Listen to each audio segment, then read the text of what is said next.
that first come to your mind. Okay, I emphasize that.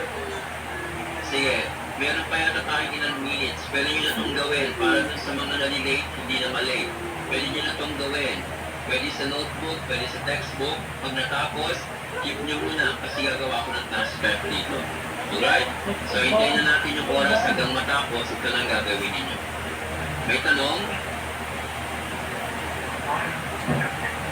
Alright, wala naman tanong. Okay, so, what page? Page 63 lang. Okay, homework. Page 63.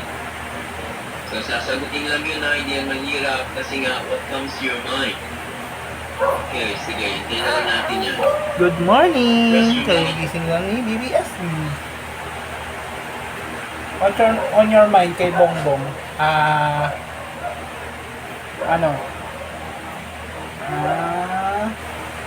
Ano tawag sa ano? Ano tawag sa... nasa isip ko na eh. Yung...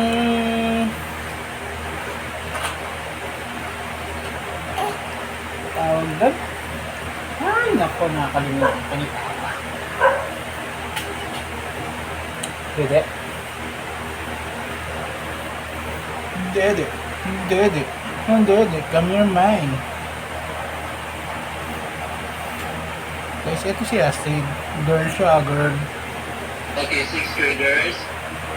So, I think Ano nilagay mo? explain the things that you need to do. And again, guys, Serenable is just reminding you to do your Sa best. public because school, ang I unang said, papasok mo everything we is do, we must give it to God.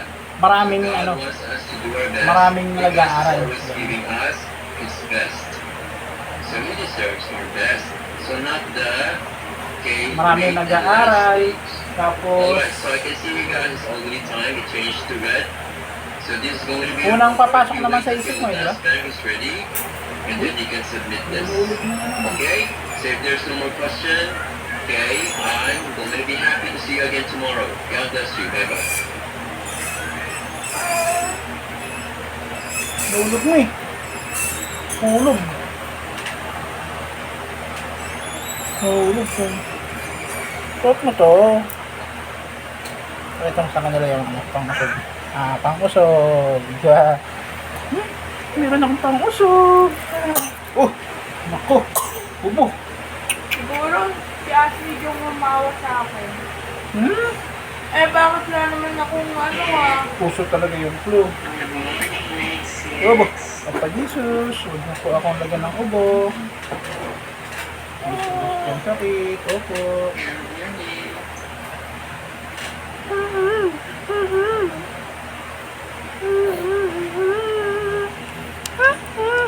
Uy! Dede na ikaw? Ha? Dede?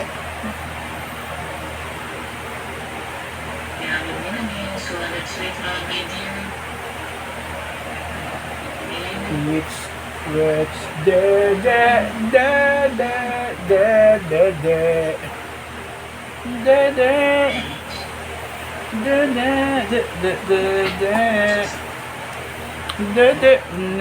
dede ligo.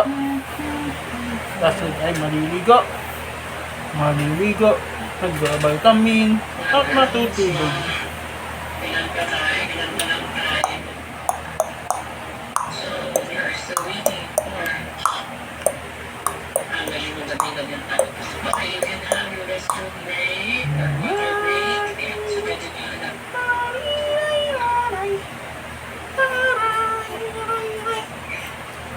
Pay pay pay pay pay poy poy pay pay ding. Boto na si Sisi, kay Duterte yata boto eh. Bakit? President of the Philippines, Duterte. Hindi Bongo. Anong hindi Bongo? Bongo? Si Bongbong. Mayor kasi kay Bongbong. Mga kamag-anak niya yung mga nasa korupsyon.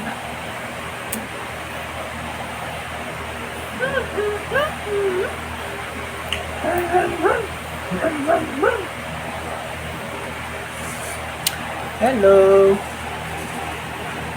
Hello, madlang people, mabuhay.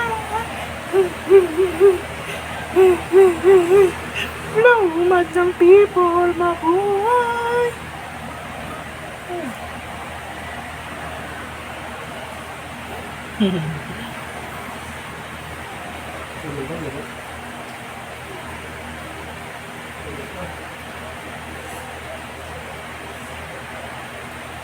Uy! Oh!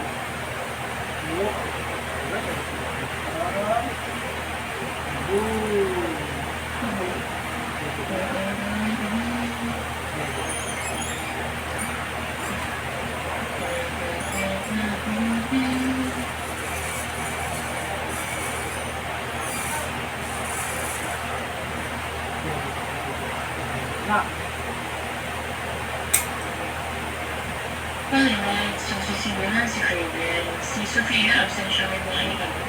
Kasi may sinunod sila ng mama niya. Pumasok ba si Aaron?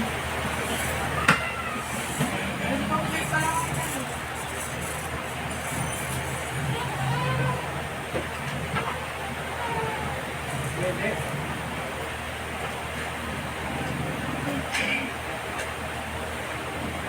Alright.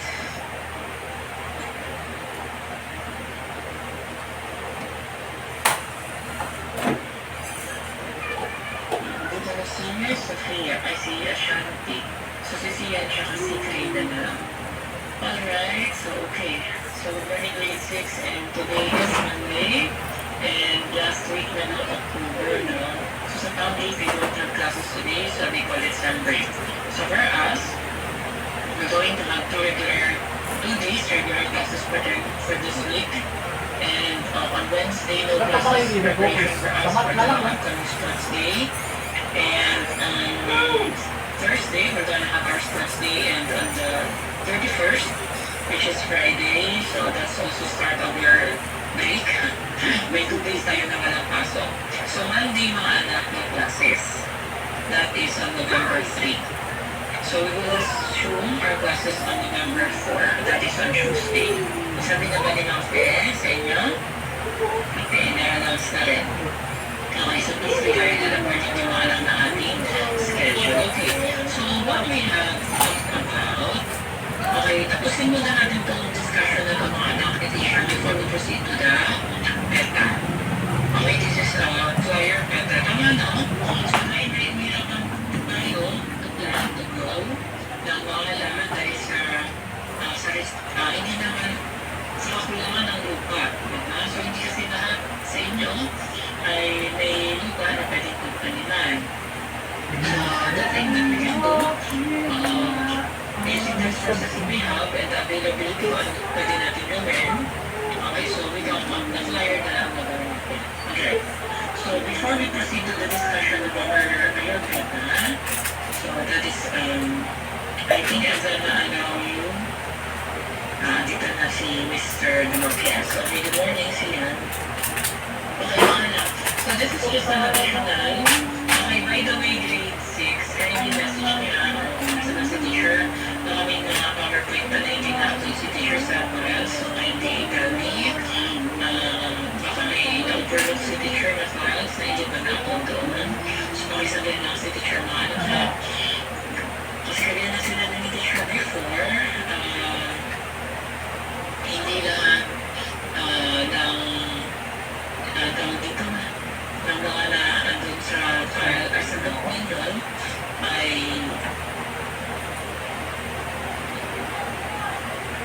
sasabihin teacher, ibig sabihin may mga lessons si teacher na diniscuss wala sa books, wala sa document. Okay, so pagkasabihin si teacher na teacher, yung diniscuss po natin ay wala pa doon. Yan, nakailangan mo ano ha? Okay, tapos taking the marketing strategy and also to get us better in the teacher and also the beta. Baka makalimutan yung teacher. Alright, so mga anak, before we proceed with our discussion sa Metarian Sinag ni teacher, we're going to have at least 2 days na magawa siya. So, 1 day to formulate and we might ilalagay ninyo and another day to finalize the info. Okay, I will also be giving you the rubric for the beta that you are going to make. Okay, so before we proceed to that, let us have a little, I think this will be the last topic that we have to discuss when it comes to planting trees. Okay, so let us know, according to here, this, Reginald, can you please read ano yung first bullet? Fruit growers should know the right time to gather or harvest crop. Alright. So according to Reginald, that's what he read here. Fruit growers. So when we say fruit growers, these are the farmers, maybe year grade 6, that it is important for them to know the right time to gather or harvest crops. Why do you think this is important for a fruit grower? To have the knowledge when to harvest, or to have the knowledge when is the right time to gather or harvest the crops. Why do you think it is important? Yes, Reginald, go ahead, my dear. You usually sell them from the market too. Right? Very good. What else? Do you have any idea, grade 6, aside from what Reginald was sharing?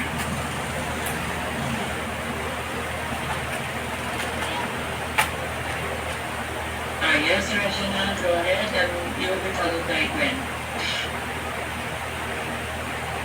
We also have to consider the weather too. Yes. Sorry. Nag-decision mo, anak. We have to consider the weather. Yes. That is also important. Okay, Gwen, do you have any additional? Para po maging fresh pa rin po yung mga pagkain po at maging masarap. At para hindi rin po masayang. Right, very good. That is another point. Ay, meron ba ba na gusto mo share grade 6? Is there anyone who Para kang wants to add more Ano ba ito? information? Fruit growers should know the right time to gather or harvest crops. Okay, well na. So yeah, it is very crucial or it's very important mga anak that as a farmer, you have to Medyo have di, sagot ka kahit ano. Nalibigay the mo. idea or the knowledge when to harvest. So for example, kaya ni sinabi ni Reginald kanina, you have to make it sure that the weather is fine. Kasi mahirap mga anak mag-harvest ng ulan. Or if it's too, actually okay lang din na may araw. Basta the weather should be fine para hindi affected yung mga in-harvest natin. Okay kasi basta yung danger din sa pag-harvest. Alright. And yes mga anak, you have to know the right time so that the crops or the fruits that you will be harvesting are kumbaga nasa tamang panahon na sila for them to be harvested. Okay? Not too young pag hinarvest and not too old na para i-harvest sila. Kasi if you are going to harvest them ng hindi pa tamang panahon, possible that the fruits pwedeng hindi mo ma-ensure kung yung ina-expect mo na magiging lasa nila. So for example, kung banana, dapat matamis yung banana.